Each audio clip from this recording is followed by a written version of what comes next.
RPO Tarak Abbas Qureshi का मुहर्रम उल हराम के सिलसिला में गुजरात का दौरा।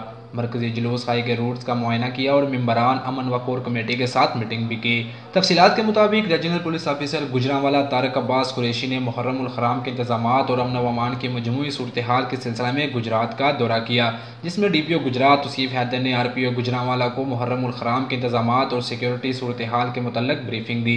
विजिट के दौरान आरपीओ गुजरांवाला तारक अब्बास कुरैशी ने DPO गुजरात तौसीफ हैदर के हमरा 9 मुहर्रम उल हराम को शादीवाल और गुजरात इमाम बारगाह हुसैनिया से बरामद होने वाले 10 मुहर्रम के मरकजी जुलूस के रूट्स का मुआयना किया, जहां पर इमाम बारगाह इंतजामिया ने मरकजी जुलूस आए के इंतजामात और रूट के मुतल्लिक ब्रीफ किया। बाद अज़ां आरपीओ गुजरांवाला ने थाना कुंजा की इंस्पेक्शन की और थाना का रिकॉर्ड भी चेक किया। इस मौका पर AVLs एंड पोल काम सर्विलेंस सिस्टम का इफ्तिताह किया गया, जिसके मुतल्लिक PSO इंस्पेक्टर आमर मलक ने ब्रीफ किया कि यह सिस्टम जिला की बैरूनी चेक पोस्टों पर शुरू किया गया है, जिसके जरिए चोरी शुदा गाड़ियां ट्रेस होंगी और मुजरमान इश्तिहारियों की गिरफ्तारी में मदद मिलेगी।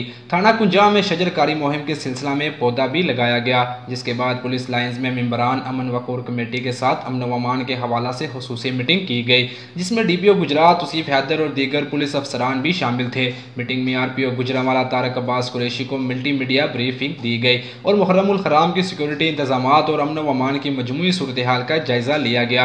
आरपीओ गुजरांवाला ने तमाम अफसरान को हिदायत देते हुए कहा कि मुहर्रम उल हराम के जुलूस और मजालिस में सिक्योरिटी ड्यूटी में किसी किस्म की कोताही या लापरवाही बर्दाश्त नहीं की जाएगी। इन्होंने कहा कि तमाम अफसरान सिक्योरिटी इंतजामात की खुद निगरानी करेंगे। रिपोर्ट राजा मंसूर, जज्बा न्यूज, गुजरात। इमिग्रेशन और तारकीने वतन की खबरों से बाखबर रहने के लिए हमारा YouTube चैनल सब्सक्राइब करें और बेल आइकन को क्लिक करें।